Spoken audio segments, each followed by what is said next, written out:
Ponto Poder Contexto, com Wagner Mendes.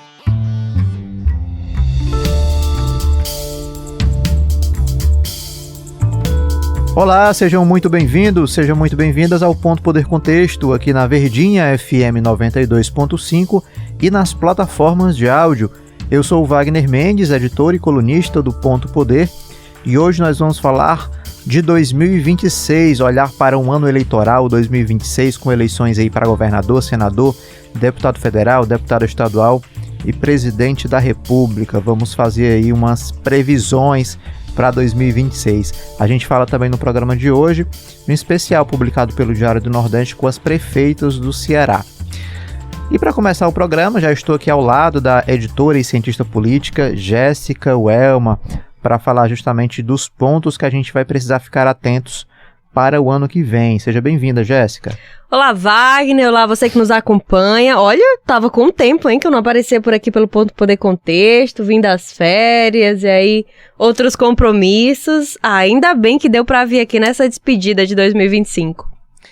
Não tá acabando, viu, Jéssica? Muito assunto aí nesse 2025, mas, claro, a gente já tá olhando para 2026, é ano de eleição, ano importante, a gente sabe que a gente vai precisar ficar atento a muitos pontos, tem muita coisa ainda para ser desengatada aí para 2026, e temos um dos pontos importantes, Jéssica, de 2025, e que não foi resolvido ainda para 2026, é a questão, um ponto central do União Brasil, né, esse partido que fez aí uma federação com os progressistas, que virou Federação União PP, é um grupo partidário muito relevante para as eleições do ano que vem, do ponto de vista financeiro, do ponto de vista do tempo de televisão.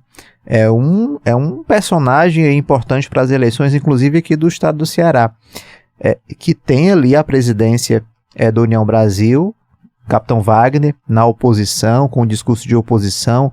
Por outro lado, tem o PP, que é governista, e essa indefinição ainda foi jogada para 2026, Jéssica. Queria uma análise sua, emprestar um pouquinho aqui da sua inteligência para os nossos ouvintes. O que é que você acha que deve acontecer? Abra aí a sua bola de cristal, faça aí uma previsão para 2026, Jéssica. Para onde é que vai a União Brasil Progressistas?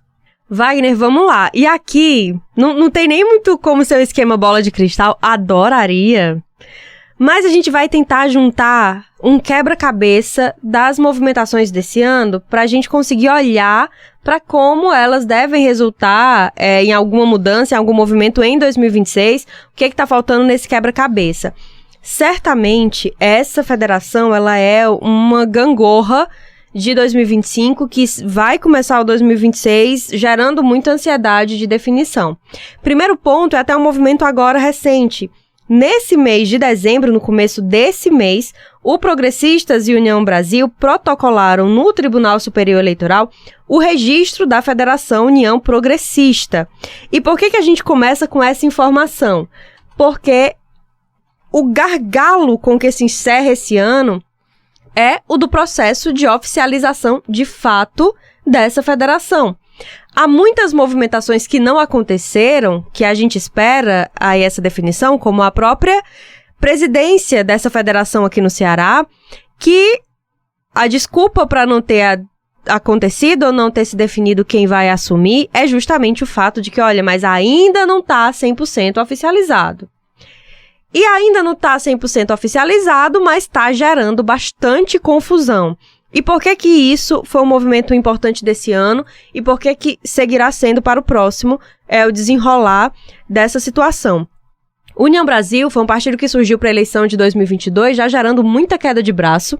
Aqui no Ceará, especialmente, vale a gente lembrar que foi um partido disputado por caciques como Chiquinho Feitosa, hoje presidente do Republicanos, e pelo próprio Capitão Wagner, né? O Capitão Wagner levou a melhor lá em 2022, conseguiu ir para uma eleição em um formato muito mais robusto, porque tinha, naquele momento, um partido com tempo de rádio e TV, já que ele era a fusão do PSL com o DEM, então tinha fundo partidário, ali bastante recurso, conseguiu ir para uma eleição que teve mais força para disputar, formaram uma boa bancada de deputados federais, conseguiram estabelecer uma estrutura. Agora, um partido que continuou sendo visado justamente por estar ali no centrão. Então, um partido que se aproximou do governo do presidente Lula, ocupando ministérios e ainda cobiçado por, seguir tendo essa força. Capitão Wagner seguiu aí com a União Brasil em 2024, estruturando o partido, disputando vaga nos municípios também, não teve lá muito sucesso, para além de alguns nomes que já se tinha, como o prefeito de Maracanaú, Roberto Pessoa, mas conseguiu manter basicamente uma estrutura. Agora, quando chega nesse 2025, a ofensiva governista para a União Brasil vai ganhando outros aspectos, inclusive por causa do anúncio dessa federação. O União Brasil vai englobar, oficialmente, vai se unir ao Progressistas, que aqui no Ceará é base há muitos anos, é um grupo ali do deputado hoje, que está na Secretaria de Governo, Zezinho Albuquerque, o filho dele, o AJ Albuquerque, é o presidente do partido aqui, são fiéis da balança do governismo. Agora, o União Brasil está do outro lado. E o que a gente viu? O governo tentando puxar esses nomes do União Brasil, especialmente lideranças deputados federais, como a deputada Fernanda Pessoa e o deputado Moses Rodrigues, e inclusive até com declarações mais recentes de diálogo com o deputado Danilo Forte, para tentar pesar a balança mais pró-governo do que pró-oposição. Gente, se essa balança pender para o governo, isso muda bastante o cenário eleitoral para o próximo ano, porque vai se estar tirando da oposição uma das principais forças partidárias, uma estrutura que é contabilizada nessa frente ampla que a oposição começou a construir nesse ano. E vale a gente lembrar quem foi que migrou para a União Brasil com perspectivas de oposição, que é o caso do ex-prefeito de Fortaleza, Roberto Cláudio.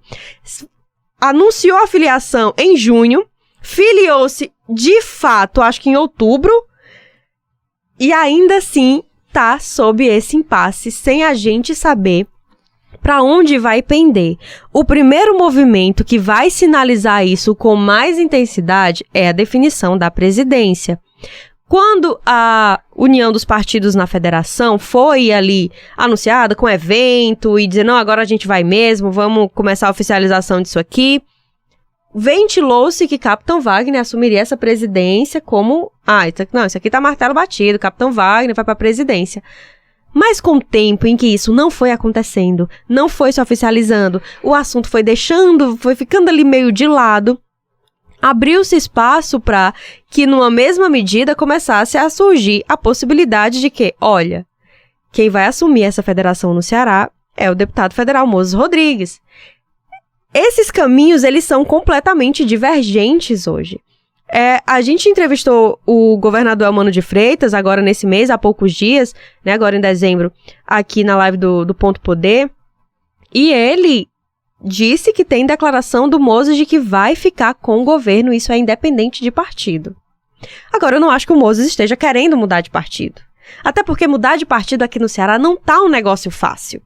O Moses que já veio do MDB, aí foi pro União, ele vai pra onde? Com a força que ele tá construindo, com o pai prefeito de Sobral, tendo ali protagonizado uma derrota histórica para um grupo político do Estado, ele não vai querer estar indo para um partido em que ele não vai chegar com espaço. Se ele vislumbra algum espaço dentro da União Progressista, Wagner, dentro da federação, eu acredito que ele vai brigar sim por esse espaço. Quem não quer, a pessoa que tem pretensão política e não está interessada em comandar o partido, isso me parece muito estranho.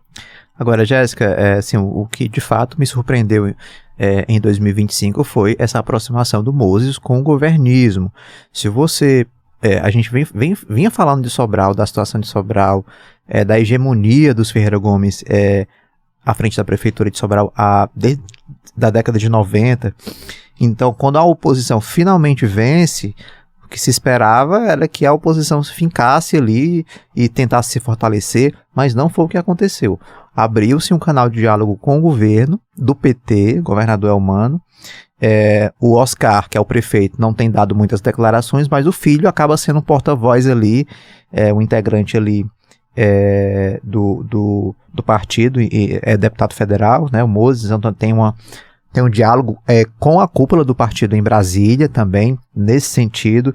Tem diálogo franco com o Camilo Santana, ministro da Educação. Então, de fato, isso acaba trazendo ponto de tensão para esse grupo de oposição, né, Jéssica? Porque aí já abre caminho também para o Danilo Forte, para negociar, conversar com o Danilo Forte. Então, de fato, isso para mim me chamou a atenção em 2025 e que pode ser aí um ponto crucial para essa virada de chave, se de fato isso ocorrer, né? Com certeza. E a gente está falando agora num contexto de final de 2025 em que as tratativas do PL com o ex-ministro Ciro Gomes, que está no PSDB, foram suspensas. O União Brasil segue aí como na mira do governismo aqui no estado. Então, a oposição teve muitos avanços esse ano em tentar construir uma estratégia diferenciada, mas está terminando esse 2025 num campo minado. E aí, falando em Ciro, Jéssica, você que já tocou no nome do ex-ministro, um ponto central aí para 2026 é a definição do rumo que ele deve tomar. Mudou de partido, saiu do PDT, se filiou ao PSDB, voltou ao partido depois de quase 30 anos e tem essa expectativa da candidatura dele ao governo do estado, né? Em meio a todas essas últimas notícias que a gente publicou, dessa suspensão das conversas do PL com o PSDB de Ciro Gomes, mas o Ciro não tem dito nada, não deu declarações à imprensa depois dessa declaração, dessa nota publicada pelo PL em âmbito nacional, mas isso é uma definição também que vai ser muito importante para a disputa de 2026, que é a definição, né, pública e definitiva do Ciro, se ele de fato vai ser candidato, se é governador, se é presidente ou se não vai ser candidato a nada. A oposição precisa dessa resolução para olhar para frente, né? Sim. Sem dúvida. E aqui, a gente chegando nesse clima de fim de ano, Wagner, olha, vou trazer a minha aposta de que essa volta do Ciro para um cenário de possibilidade de disputa e para um cenário local, digamos assim, para mim foi uma das grandes mudanças da nossa política em 2025, um dos marcos mesmo, que a gente vai falar e por muito tempo, independentemente do que ele decida para 2026, as movimentações do Ciro, como ele mexeu com esse grupo de oposição, como ele mexeu com alguns planos, mexeu com todo o noticiário, para mim é um dos pontos de destaque desse ano de 2025, local e nacional, porque vale a gente lembrar que no final do ano, ausente, sem dar declarações, Ciro gerou uma movimentação política nacional dentro da família Bolsonaro que já bota um pé em 2026, sendo um dos principais movimentos da disputa nacional do próximo ano. Então, essa figura do Ciro certamente vai entrar em 2026 sob muita expectativa do rumo que ele vai tomar. Agora, claro, não acho que a gente vá mesmo ter essa definição nem tão cedo. Não tivemos uma posição direta dele em nenhum momento ao longo desse 2025. Ele sempre ficava ali dividido entre não tenho interesse de mais nada, minha carreira política eleitoral já foi, ao mesmo tempo que ele dizia, não descarto, sou um soldado à disposição. Então, essa instabilidade, acho que começaremos 2026 porque precisaremos dessas definições partidárias. A primeira coisa que eu acho que a gente pode aqui concordar é que o Ciro não vai estar arriscando a imagem dele, arriscando somar outra derrota num cenário instável, sem recurso de partido, sem uma base forte. Então, esses ajustes partidários vão ser essenciais para esse rumo e para essa definição de onde vai estar Ciro Gomes nessa campanha de 2026. E eu acho que isso é uma coisa que a gente não deve contar nem tanto somente com a perspectiva de ele ser um cabeça de chapa, disputando o governo do estado, que é aí a expectativa que mais domina em boa parte desse grupo de oposição.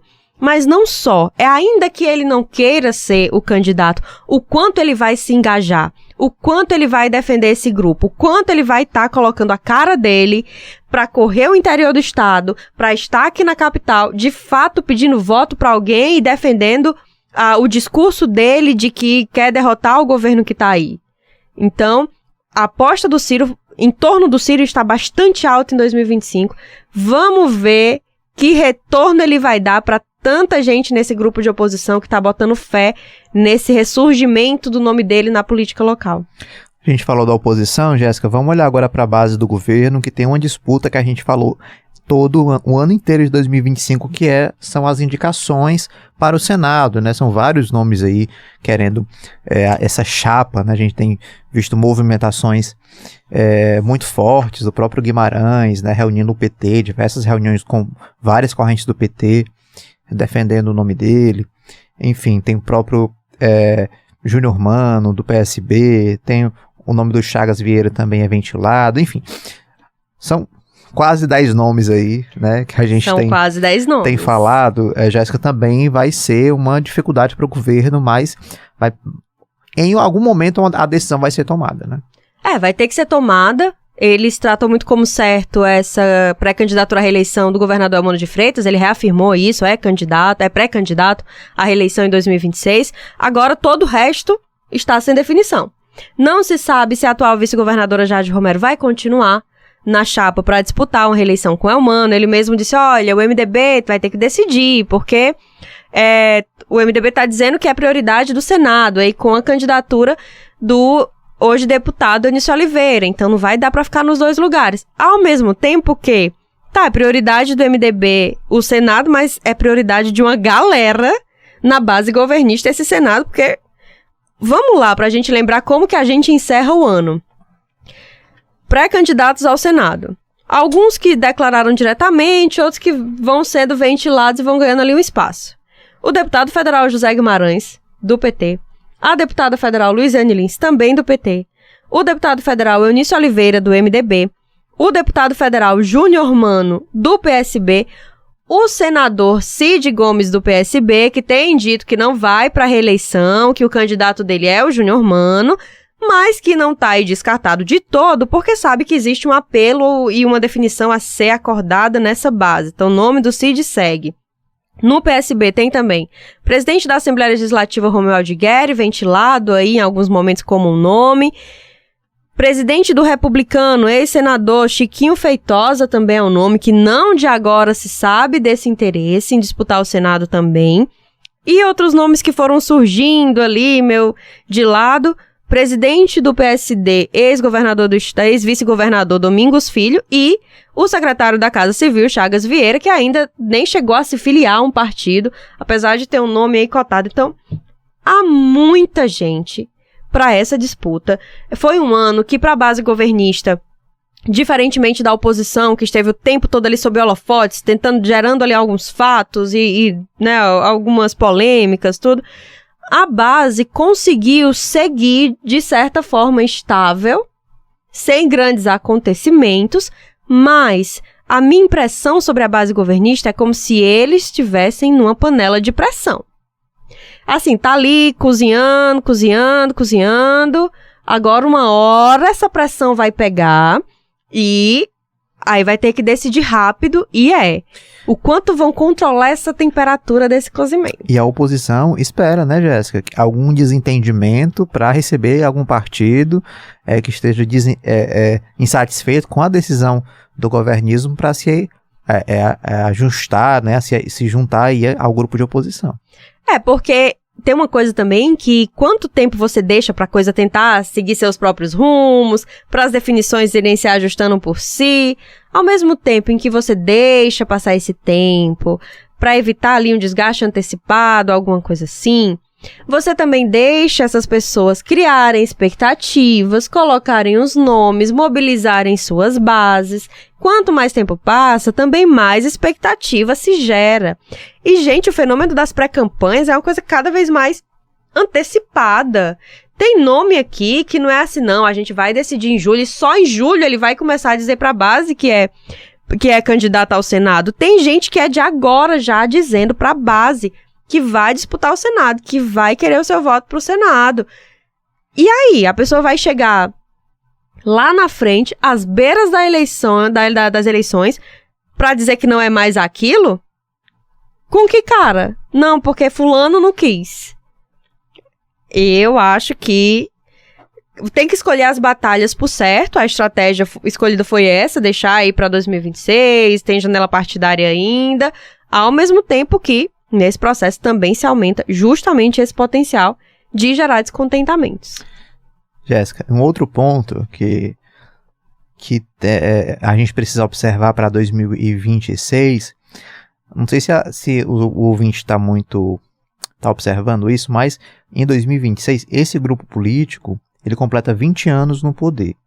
Se você observar, o grupo anterior, iniciado pelo Tasso, foram 12 anos de Tasso, 4 anos de Ciro e 2 anos e 4 anos de Lúcio. Também são 20 anos, né? Foram 20 anos aí desse grupo, houve um desgaste natural desse período, e o Cid, que foi lançado ali como candidato de oposição, acabou vencendo a eleição no primeiro turno. Com o Lúcio, com uma boa gestão, com a gestão bem avaliada na época, né? O que é o mesmo cenário do Elmano hoje, ele está completando 20 anos nesse grupo, e as pesquisas que saem ali nos bastidores é que o governador teria uma boa avaliação. Mas nem sempre uma boa avaliação é sinônimo de voto, né, Jéssica? E a oposição tem apostado também nisso para 2026. Na possibilidade desse desgaste e ganhar algum terreno com isso, né? Com críticas em relação à segurança pública e principalmente, como é que você vê essa questão desse desgaste natural, que é natural, que acontece em todos os grupos políticos, para 2026? Você acha que vai ser um ponto crucial, vai ser um ponto determinante para essa definição eleitoral? Wagner, bem rapidamente, eu sei que o nosso tempo também nesse nosso primeiro bloco já está chegando ao fim, mas tem alguns pontos interessantes. Um deles claro que a situação do governador Elmano de Freitas é muito mais tranquila para ir para uma reeleição, pela quantidade de prefeitos aliados, pelo alinhamento com o governo federal.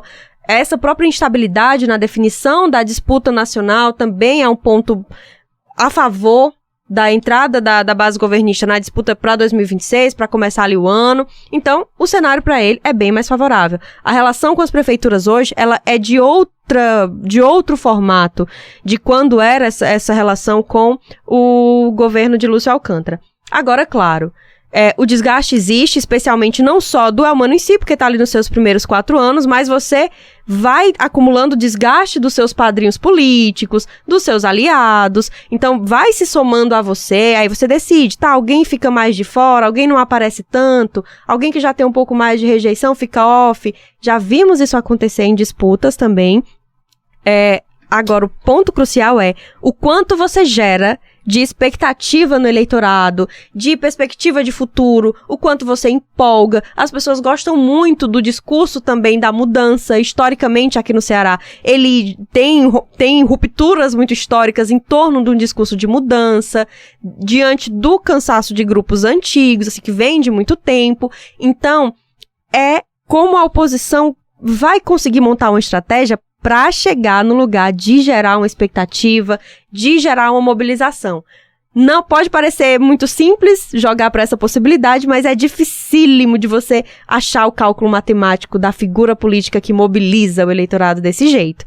Então, vamos ver quem vem aí no lado da oposição para ver se pode trazer aí na bolsa uma conta dessas. São só algumas pinceladas para 2026, claro que no ano que vem a gente vai estar todo vapor, acompanhando os bastidores e trazendo para você aqui as notícias, né, e as definições que forem acontecer, e as crises também, porque toda eleição a gente já cobriu muitas crises, né, Jéssica, e vamos acompanhar para 2026 também.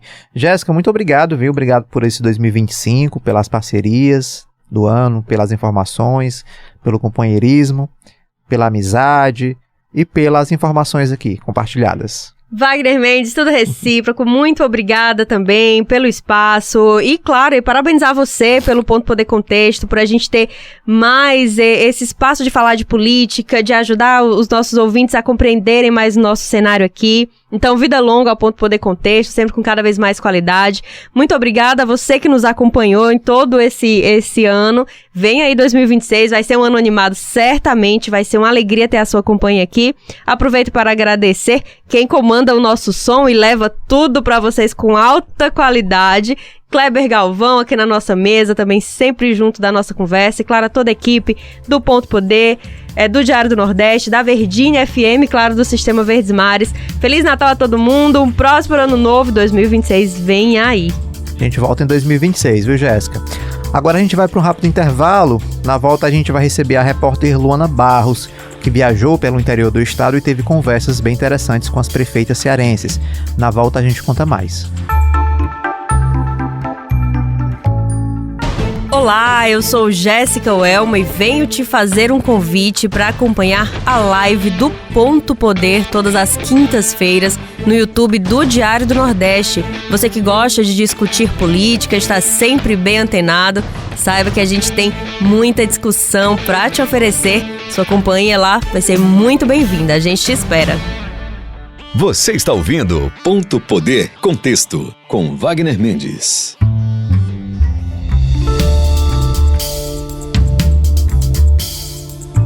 Estamos de volta com o Ponto Poder Contexto. Vamos receber agora a repórter do Ponto Poder, Luana Barros. Seja bem-vinda, Luana. Obrigada, Wagner. Enfim, um olá para todo mundo que está nos ouvindo aí, né? Vamos conversar aqui sobre um tema muito importante. Pois é, logo na saída do bloco anterior, já falei aqui para os nossos ouvintes que você andou viajando aí pelo interior, conversando com várias prefeitas, né? Prefeitas mulheres aqui do estado do Ceará. E aí você viajou, né, Luana? Olha, vou elencar aqui para o nosso ouvinte qual foram os municípios aí que você andou visitando, né, e conversando com essas gestoras. Município de Pacatuba, governado aí pela Larissa Camurça, Beberibe, da Michele Queiroz, Guaiúba, da Isabelle Fernandes, Cascavel, da Ana Fife Queiroz, Paraipaba, da Ariana Aquino, Paracuru, da Gabriela Aquino, Chorozinho, da Célia Marinho. E aí, Luana, conta pra gente o que é que te chamou mais a atenção nessas conversas com essas gestoras, né, falando muito da participação da mulher na política e desse protagonismo também. Exatamente, Wagner. Essas entrevistas, essas conversas que já estão lá no site do Diário do Nordeste, integraram a série Prefeitas do Ceará, em que exatamente a gente traz um pouco desse foco para a trajetória dessas prefeitas, né, no momento em que a gente ainda tem as mulheres como minoria. Infelizmente é quase repetitivo, né, falar, mas temos que repetir se continuar acontecendo. Apesar da gente ter tido um crescimento importante em 2024, foi um aumento de 26,6% nas prefeituras governadas por mulheres, a gente ainda tem só 38 prefeitas em 184 municípios cearenses. Ainda é muito discrepante, né, esses municípios governados por mulheres em comparação com aqueles governados por homens. Apesar das mulheres, né, a gente sempre fala isso, serem aí também metade da população, seria até um pouquinho mais que a metade da população. E aí, mais do que só falar de números, de percentuais, a gente quis contar a história. Quem são essas mulheres? Qual foi a trajetória delas até chegarem a esse cargo? É um cargo que muitas vezes não é ocupado por mulheres, muitas delas, as primeiras prefeitas das cidades, apesar das cidades às vezes terem mais de 100 anos de criação, elas ainda são as primeiras. Isso, eu lembro, por exemplo, o caso da Larissa Camurça, que foi eleita pela primeira vez no ano passado, em Pacatuba, é a maior cidade do Ceará governada por uma mulher, e também a Pacatuba tem muito mais de 100 anos de história, e ainda assim a Larissa foi a primeira gestora, né? E aí, assim, eu acho que pra gente, mais do que isso, né? Mais do que falar de números, mais do que falar de percentuais, era conhecer um pouquinho de quem são essas mulheres e como é que elas chegaram até ali, né? A gente teve 4 gestoras de primeiro mandato, a Larissa Camurça, como eu citei, a Ana Fife também está no primeiro mandato, Gabriela Aquino também no primeiro mandato e Célia Marinho, todas elas pela primeira vez como prefeitas, né? E a gente tem outras que estão reeleitas, a Ariana Aquino, Isabela Fernandes, que estão aí pela segunda vez consecutivas, foram reeleitas para os seus municípios, e temos a mais experiente, Michele Queiroz, lá de Beberibe, que tem 3 mandatos, né? É uma das gestoras do Ceará que já tem 3 mandatos. E aí cada uma delas chegou de uma forma diferente, porque é isso também. Eu acho que quando a gente fala de mulheres na política, como elas ainda são poucas, a gente tende às vezes a uniformizar, a homogeneizar, mas cada uma delas tem a sua trajetória, né? Algumas chegaram ali porque tem parentes na política, e isso é muito comum, não só com mulheres como com homens, apesar de que sempre quando é com mulheres isso é reforçado, isso é colocado, a gente vai falar um pouquinho sobre isso. mas tem um marido, pais políticos, né? Tem outras, na verdade, que chegaram, são as forasteiras, né? A gente fala sobre isso, são aquelas outsiders que não eram daquela região, mas que chegaram nos municípios e foram eleitas exatamente porque a população estava aí querendo um nome novo. Tem outras que foram a primeira política da família, que tiveram que se colocar nesse lugar, né? E enquanto outra, né, foi vereadora, foi secretária municipal até chegar à prefeitura. Então a gente tem desde aquelas que estão iniciando seu caminho político agora, como parte de um grupo político, escolhidas por serem os nomes com mais potencial, ou que, enfim, foram entendidas como as melhores para aquele momento. Tem outras que vêm de uma herança familiar, tem outras que vêm de uma trajetória própria de, às vezes, 20 anos já dentro da política, com mandatos, só que aí em outros poderes, no caso, no poder legislativo, né? Então são trajetórias diversas e ainda assim muitas similaridades. Eu acho que uma coisa que ficou muito clara pra mim enquanto eu visitava, a gente fez essa visita ao longo de várias semanas, né? Não foi tudo em conjunto, até porque nem daria que a política cearense não deixa a gente com tanto tempo livre assim, mas uma coisa que era muito comum, tinham várias falas que eram muito comuns a todas elas, desde aquela que tinha 3 mandatos como prefeitas, aquela que tinha chegado, agora estava no primeiro ano de gestão, a que tinha 20 anos de política, e a que começou na campanha eleitoral para prefeita, e a principal delas, eu acho que assim, aqui eu vou começar destacando, e aí vou chamar as próprias prefeitas para irem contando as suas histórias, eu acho que é a questão da desconfiança e dos questionamentos, né? A desconfiança quanto a esse nome de mulher, e muitas vezes a desconfiança por ser mulher, e isso sendo levado, sendo trazido na fala, seja de eleitores, seja de aliados mesmo, políticos, seja dos opositores, né, das críticas que vêm, e até mesmo um desdém, enfim, essa desconfiança que pairava, e isso foi muito comum a todas elas, ainda agora, mesmo aquelas que têm uma longa trajetória política. Então eu vou começar aí pela Larissa Camussa de Pacatuba, que ela tá no primeiro mandato e falou um pouquinho sobre isso. Teve vários questionamentos da nossa capacidade de governar, das formações, do intelecto, de tantas outras coisas, né? Até mesmo pelo estereótipo feminino, né? Então, isso tudo foi levantado na campanha e hoje, como prefeita, a gente sente ainda, mas sente menos, mas nós sentimos ainda que é um desafio e que tem que ser vencido. Eu acredito que a gente vence isso. Então, essa aí foi a Larissa Camussa, ela tá no primeiro mandato. E agora eu vou trazer uma fala, também falando desse ponto, agora da Isabela Fernandes, que tá no segundo mandato lá em Guaiúba. Quando eu decidi ser pré-candidata a prefeita, os homens em geral desconfiaram. Disseram que uma mulher não teria capacidade de gerir e assumir o município. Algumas dessas pessoas diziam assim, essa menina não tem capacidade de gerir o município. Com certeza quem vai mandar é fulano, cicrano e beltrano. Ela vai ser só a linha de frente, mas quem vai mandar e comandar não é ela. E por eu ser uma mulher divorciada, alguns homens disseram que se essa mulher não tem capacidade de segurar um casamento, como é que ela vai ter capacidade de comandar uma cidade? Então isso foi uma coisa que me marcou bastante, porque uma coisa não tem nada a ver com a outra, a vida pessoal não tem nada a ver com a vida pública de uma mulher, de qualquer cidadão. Então eu fui uma mulher muito resiliente. Pois é, né? E aí essa fala da Isabela Fernandes que traz aí um questionamento. Eu lembro que quando eu conversei com ela, eu falei, mas como assim? Como assim? Disseram isso, falaram isso pra ela durante a campanha eleitoral diversas vezes, e eu fiquei, nossa, como, né? Essa questão do divorciada, porque eu acho que a gente vai imaginando que esse machismo, que essa discriminação contra a mulher vai se refinando e vai trazendo coisas novas, porque isso é tão antiquado, isso é tão de tantas décadas, mas ainda assim isso é trazido em 2024 para desdenhar, né? Para diminuir o valor,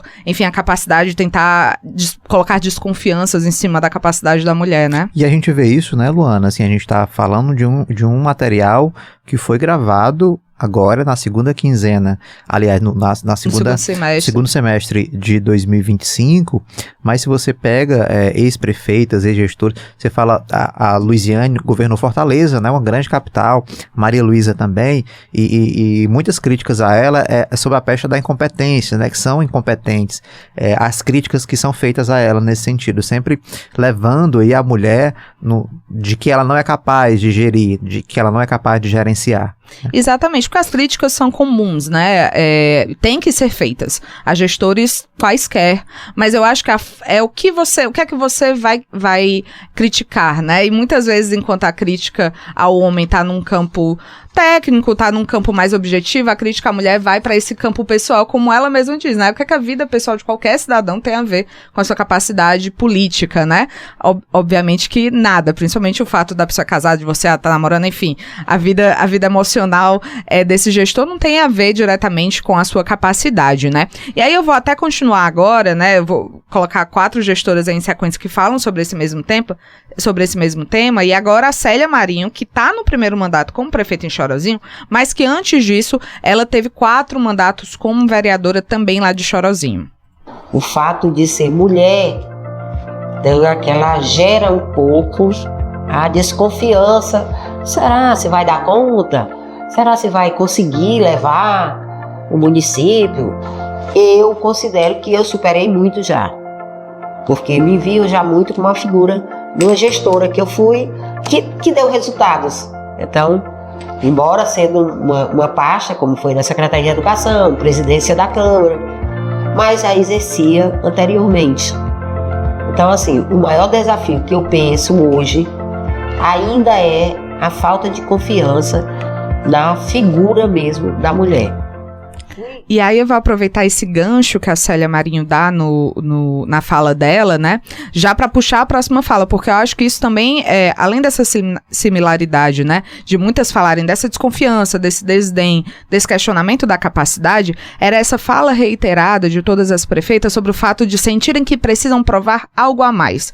Então elas já precisam chegar provando algo que muitas vezes os seus colegas homens não precisam provar a mais, né? Então você vê que a Célia cita aí o fato dela ter sido não só vereadora, mas ter sido secretária municipal de educação durante 6 anos, de ter sido presidente da Câmara de Vereadores lá de Chorozinho, como, vamos dizer assim, para certificar, né, ali, que ela tinha essa capacidade de gestão. Então ela tinha que provar algo a mais, que muitas vezes outros candidatos, né, os candidatos homens, quando chegam pela primeira vez para o executivo, não são tão cobrados, não são tão questionados, né, e isso é algo que está presente na fala também da Michelle Queiroz, que é prefeita de Beberibe, é a mais experiente como prefeita, né, tá aí no seu 3º mandato, e ela faz um bom resumo desses questionamentos que tem muito a ver aí com a política ainda ser um lugar muito masculino, um espaço muito masculino. Ainda acho a política ainda muito dominada pelos homens. É um ambiente machista ainda. Então, assim, a mulher sempre, ela era o quê? A primeira dama, a pessoa da assistência social, mas não à frente para definir, vamos dizer, estratégias políticas, para lidar com as pessoas que têm um destaque político na cidade. Então, para poder você fazer acordos, você criar realmente estratégias. Então, nessa parte, ela não participava. A mulher precisa mostrar para o que veio, precisa mostrar que as pessoas têm que ter aquele respeito com o que ela pensa ou com o que ela decide. Então isso aí ainda ela precisa provar, vamos dizer, para depois ela ter o respeito das pessoas. Quando a gente assumiu, ficou meio assim, vixe, como é que vai ser para eu tratar? As pessoas diziam assim, mas para eu tratar desse assunto com ela, né? Ficava assim, e havia um constrangimento por parte até da pessoa em tratar do assunto comigo. Tratar de algo para eles mais fácil com outro homem. Então, assim, foram essas barreiras que foram, né, sendo quebradas, se houve alguma mudança. Isso é muito interessante, né, que a Michelle Queiroz traz, muitas das outras prefeitas, é isso, né, eu trago aqui algumas falas de algumas das prefeitas, mas algumas coisas se repetiam. É claro que a gente não vai colocar aqui, quem quiser, acesse lá no Diário do Nordeste para conferir o vídeo de todas elas, o perfil de todas elas, mas todas elas falam sobre isso, né, essa questão, por exemplo, do homem, né, muitas falam que tinha vezes que algum fornecedor, alguém que iria lhe fornecer insumos, por exemplo, para a prefeitura, chegava na reunião, estava só ela como prefeita, e aí falava, não, eu trato com o seu secretário. Ou ficavam esperando, ela sentiu que a pessoa ficava olhando, esperando mais alguém chegar, e elas, não, mas só eu, não precisa tratar. Por que você vai tratar com o secretário? Você pode tratar com a prefeita.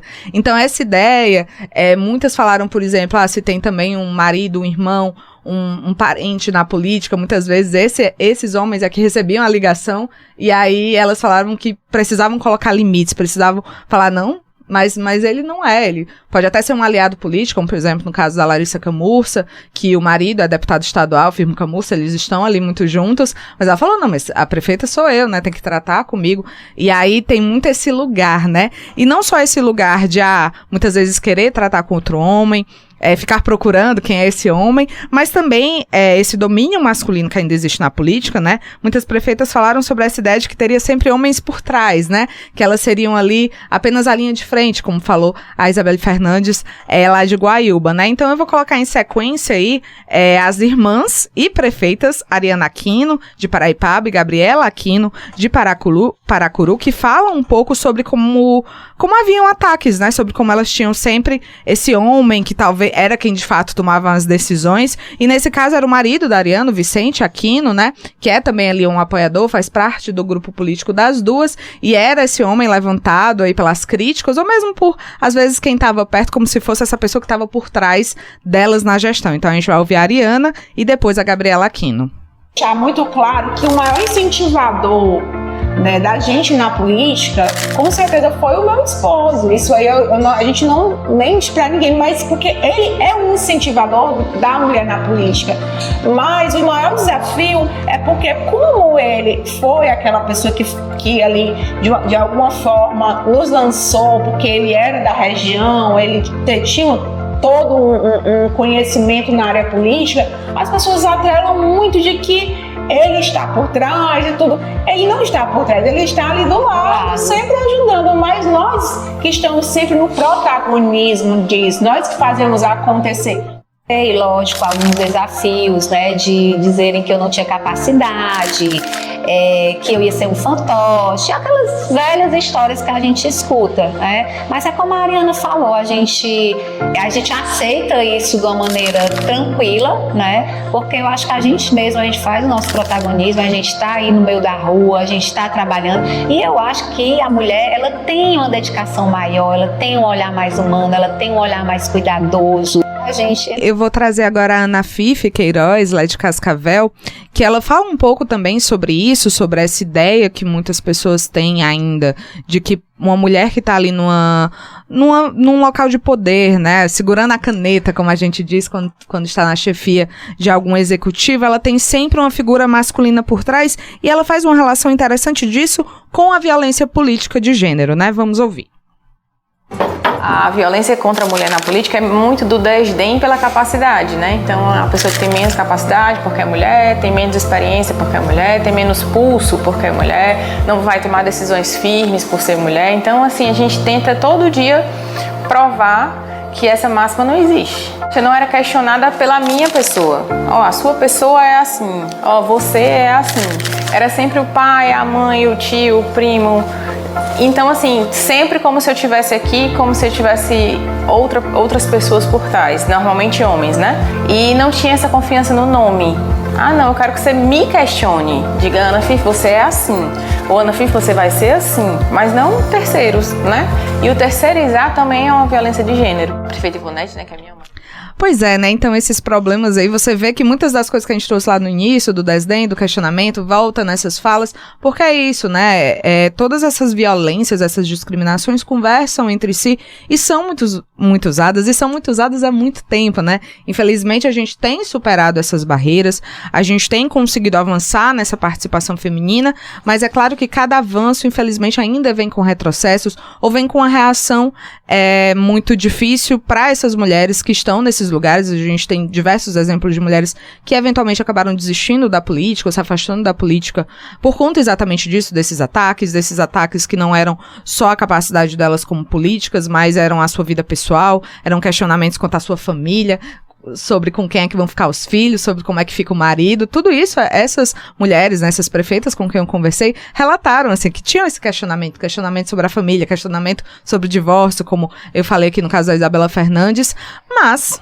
como estamos em fim de ano, em reta final do ano, clima natalino, eu vou encerrar esse bloco aqui, Wagner Mendes, vamos dizer assim, pra cima, porque eu acho que outra coisa também muito comum, para além dessas discriminações, desses preconceitos que infelizmente ainda são comuns a essas prefeitas e a outras mulheres na política, apesar do município, seja qual for o município, seja qual for o cargo que a pessoa exerce ou que está concorrendo, tem outra coisa comum que eu acho que é uma felicidade de ver mais mulheres alcançando esses lugares, né? Isso, inclusive, era muito comum, por exemplo, em falas de mulheres que já estão há mais tempo na política e que vem chegar uma nova leva de prefeitas, mas também de outras mulheres, né? Eu lembro de conversar com a Michele Queiroz, ela falar, nossa, agora eu vejo secretárias em pastas como obras, como finanças, que foram historicamente pastas deixadas sempre comandadas por homens, porque é isso, mesmo quando a mulher é autorizada a entrar na política, ela fica nichada, fica com o tema da infância, o tema no máximo da saúde, da educação, mas aí tem aqueles temas, as finanças, as obras públicas,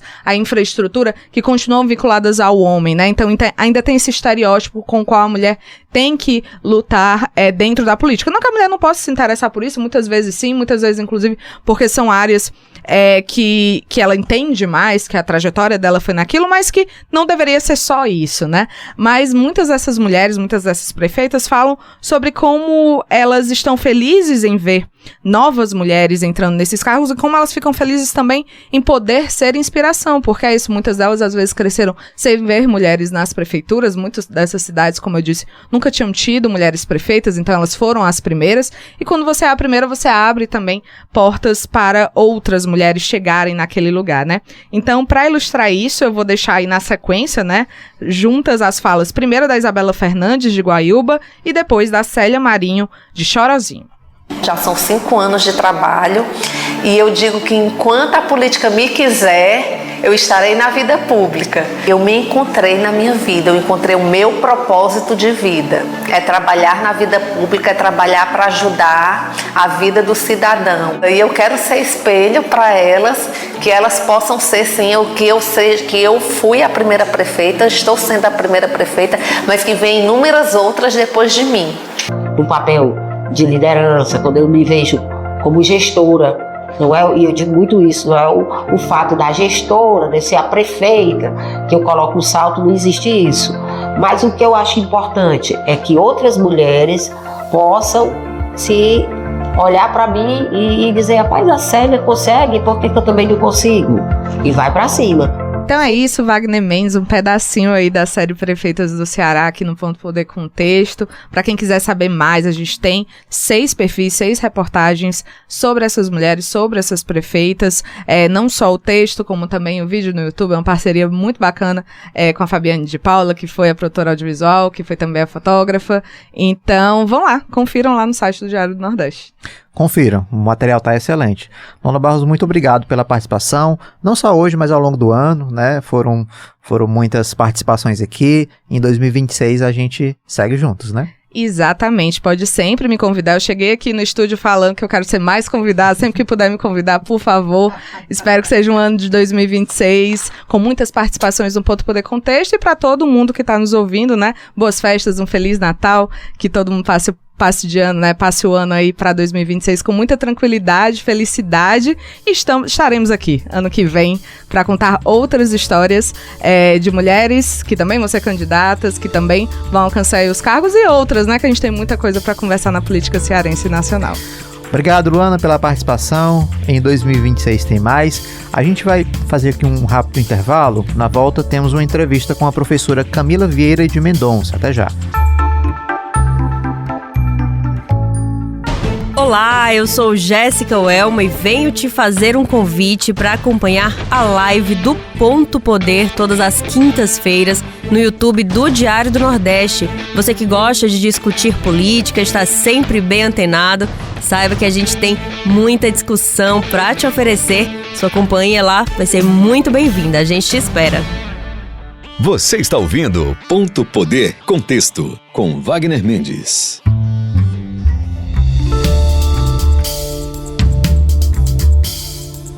Estamos de volta com o Ponto Poder Contexto. Vamos ouvir agora uma entrevista feita pela repórter Ingrid Campos com a professora doutora em Economia Camila Vieira de Mendonça sobre os desafios do enfrentamento à desertificação no Nordeste. O conteúdo integra um produto multiplataforma publicado nos canais do Sistema Verdes Mares neste mês de dezembro. Vamos ouvir. A Caatinga é um dos biomas mais vulneráveis às mudanças climáticas. A combinação irregular do clima semiárido e das ações antrópicas, ou seja, humanas, tem gerado forte processo de desertificação no Nordeste brasileiro. E o Ceará, especificamente, é mais vulnerável ainda, já que 100% do seu território está no semiárido e quase a sua totalidade é coberta pela Caatinga. Como reverter esse cenário?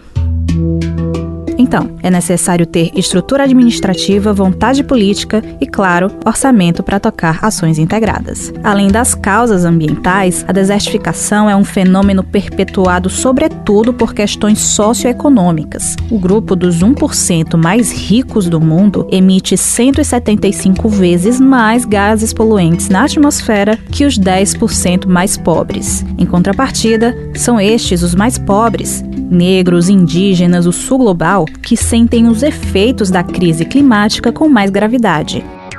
Por isso, a necessidade de discutir uma política justa de tributação ambiental, principalmente quando se vive em territórios vulneráveis. Aliando os objetivos de arrecadação e regulação do mercado, a política brasileira pode adotar mecanismos tributários para financiar ações de mitigação e desestimular práticas degradantes do solo, das águas e do clima.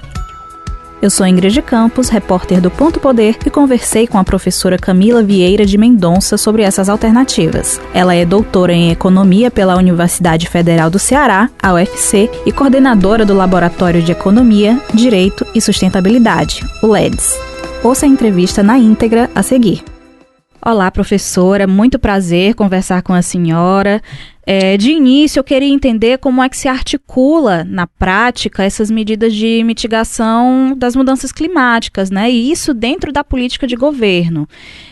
Você acha que as discussões sobre a crise climática e sobre os fenômenos como a desertificação da Caatinga tem que assumir uma frente econômica, né? E aqui eu me refiro não só a esses recursos internacionais, né, que estão sendo discutidos aí na COP30, mas também a políticas fiscais internas, né, a política tributária do Brasil.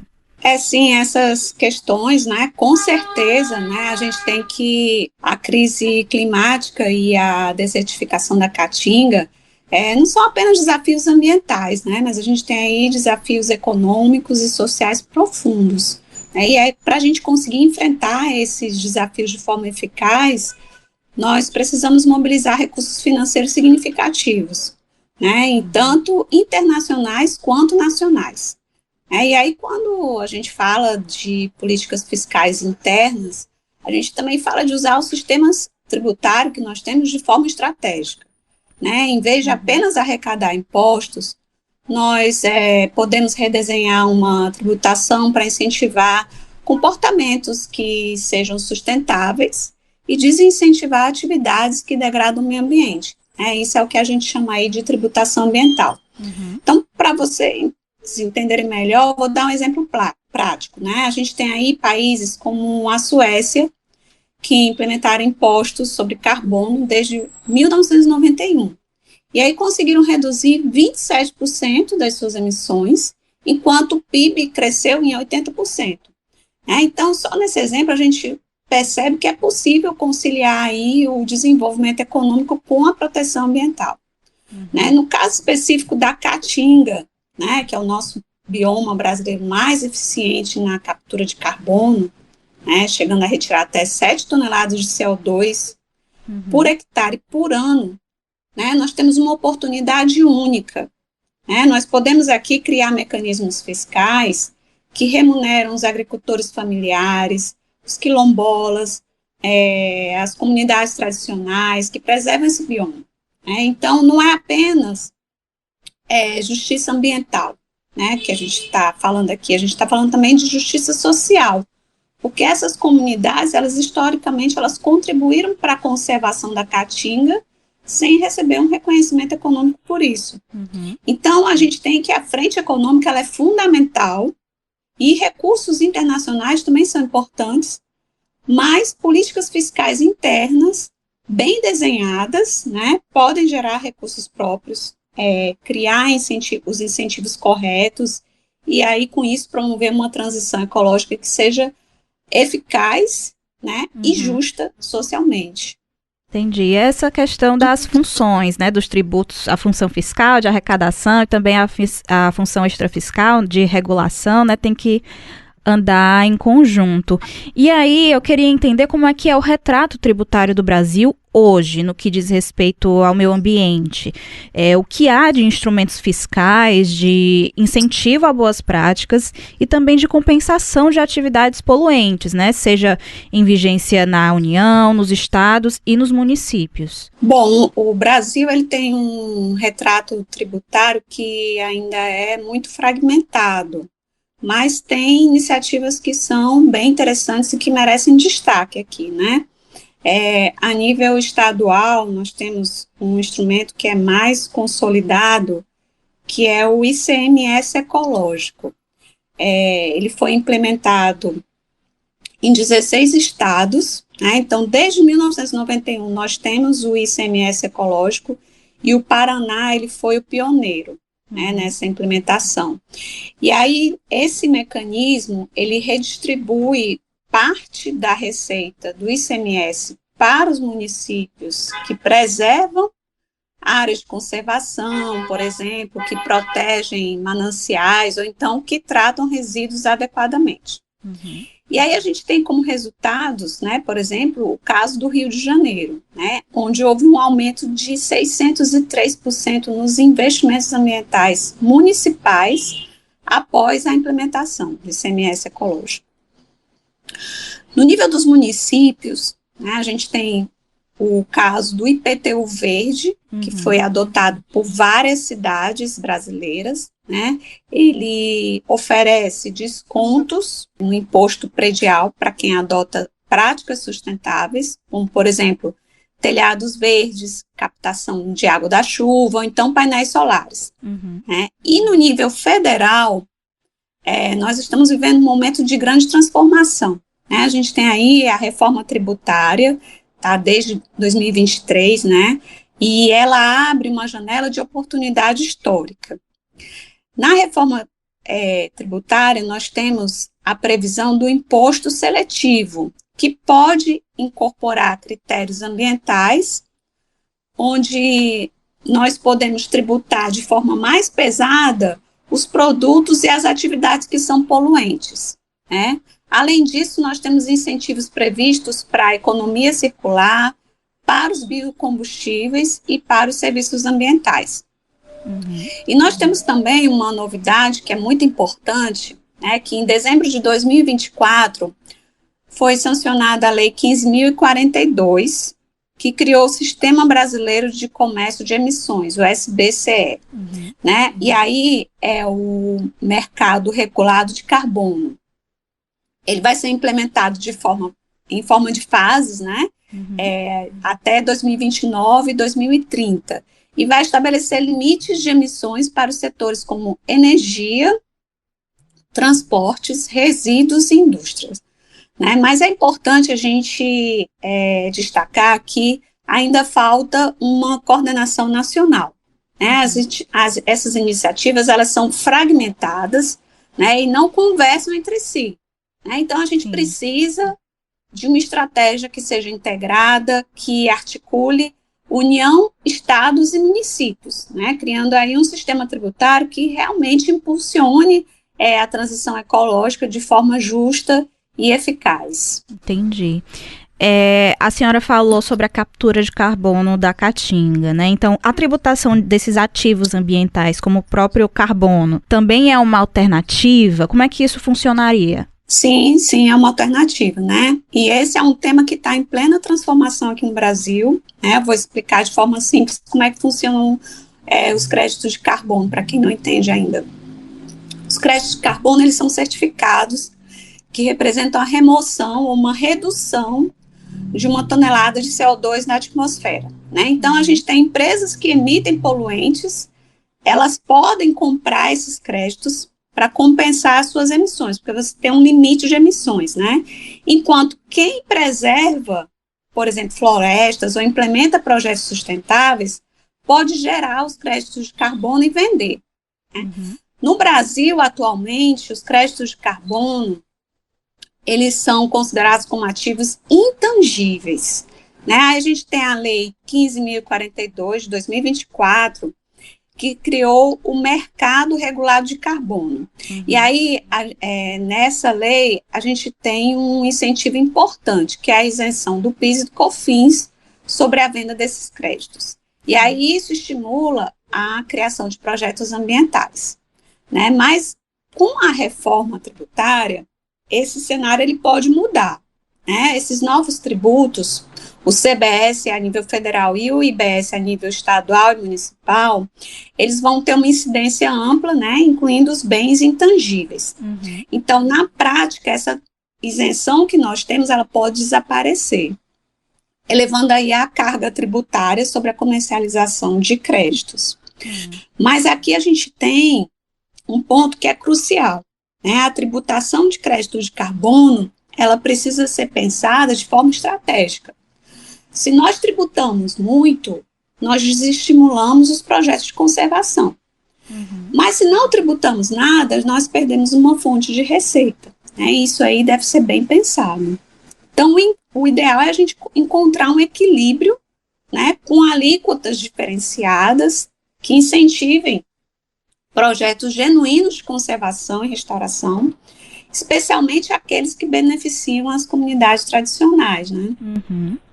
Inclusive, hoje se fala de uma adaptação, né, desse modelo de comercialização de créditos de carbono consolidado no Acordo de Paris de 2015, que vem mostrando várias distorções, né, nos últimos anos. E, inclusive, há iniciativas aqui na Caatinga que discutem a criação de um mercado de crédito social de carbono regulado pelo Estado, que conversa muito com o que a senhora já mencionou aqui, né? Esse é um ponto fundamental que a gente precisa divulgar bastante, né? É importante a sua iniciativa de trazer isso aqui para a divulgação, né? A Caatinga, né, ela é uma usina silenciosa de carbono, né? A gente tem a Caatinga que ocupa 10% do nosso território nacional, né? Então, ela é dita como uma usina silenciosa de carbono. Isso não é exagero, foi comprovado, né, pela ciência. A gente tem pesquisas do Instituto Nacional do Semiárido e do Observatório da Caatinga, que mostram que esse bioma, nas suas regiões mais úmidas, pode chegar a retirar da atmosfera até 7 toneladas de CO2 por hectare por ano. Nas áreas mais áridas, a capacidade de retirada é de 1,5 a 3 toneladas anuais. Né? E o mais impressionante, que 72% desse carbono fica armazenado no solo. Então, cerca de 125 toneladas por hectare. Então, isso é um cofre natural de longo prazo. Sim. Né? A gente pode chamar assim. Em 2022, outro dado que nós temos é que a Caatinga respondeu por 50% de todo o carbono sequestrado no Brasil. Então, isso coloca esse bioma tantas vezes invisibilizado, né, no centro da solução climática do país. Agora, sobre o crédito social de carbono, essa é uma proposta que vai muito além desse modelo tradicional que foi acordado lá em Paris. Né? O mercado voluntário de carbono, como nós conhecemos, ele tem mostrado algumas distorções. Né? Nós temos projetos que não geram os benefícios reais para as comunidades. Então, falta transparência, né? E até temos casos de greenwashing, né? Que são aquelas estratégias de marketing que são enganosas, né? Onde uma empresa, uma organização, ela se apresenta como ambientalmente responsável, mas as suas práticas, elas não são sustentáveis. Né? Na verdade, são até prejudiciais ao meio ambiente. Né? Então, a proposta que a gente tem aí para a Caatinga, ela é diferente. Seria um mercado regulado pelo Estado, onde teria governança participativa, onde cada crédito, não apenas de carbono, mas também água, biodiversidade, cultura e dignidade. Nós teríamos isso daí. Então, é um modelo que territorializa as decisões, né? E aí envolve agricultores familiares, quilombolas, indígenas, assentados, né? As pessoas que realmente mantêm, né, esse bioma em pé. E aí, o potencial econômico é enorme. A gente está falando aqui em torno de 48 bilhões de reais que há de carbono armazenado em unidades de conservação. 9 bilhões por ano com sequestro ativo, 3 bilhões estocados, mais 600 milhões anuais só em territórios quilombolas. Né? Então, mais do que números também, a gente fala aqui de justiça climática, né? Reconhecer e remunerar quem sempre preservou, mas nunca foi recompensado. Então, a gente tem aí a COP30 em Belém, né? Uma chance concreta de lançar o Programa Nacional de Crédito de Carbono Social para o Semiárido, né? Remunerando aí os agricultores familiares, os quilombolas, os indígenas, os assentados, por manterem no solo e na vegetação, né? Manterem o carbono no solo e na vegetação. Então, isso traz uma justiça social, uma inclusão produtiva e soberania climática. Né? Então, o passo estruturante que nós temos aqui é regulamentar o mercado regulado de crédito de carbono social, alinhando ao nosso arcabouço nacional.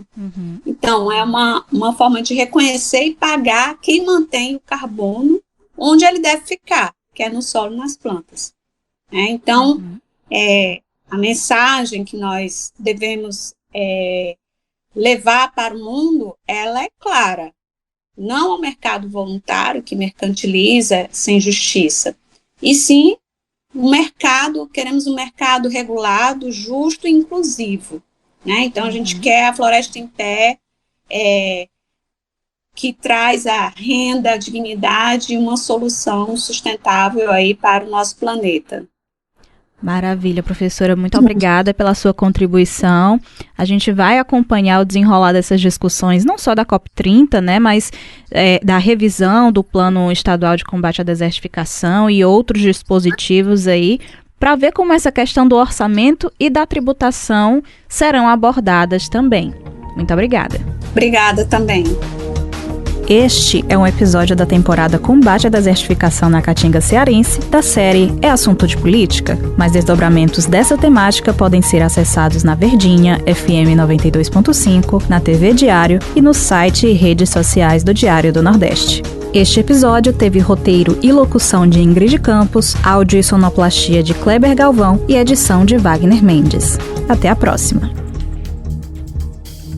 Acabamos de ouvir a entrevista com a professora doutora em Economia, Camila Vieira de Mendonça, falando sobre os desafios do enfrentamento à desertificação no Nordeste. Os demais conteúdos sobre o especial você confere no site do Diário do Nordeste e no YouTube do Diário do Nordeste. O Ponto Poder Contexto vai ficando por aqui, agradecendo a sua parceria ao longo do ano de 2025. Este é o último programa do ano. No ano que vem tem mais. Lembrando que você pode compartilhar o nosso programa através das plataformas de áudio como Spotify, Deezer e Google Podcast.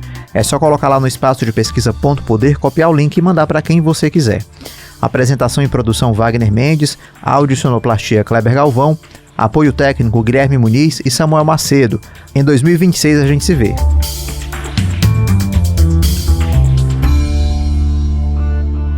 Você ouviu Ponto Poder Contexto com Wagner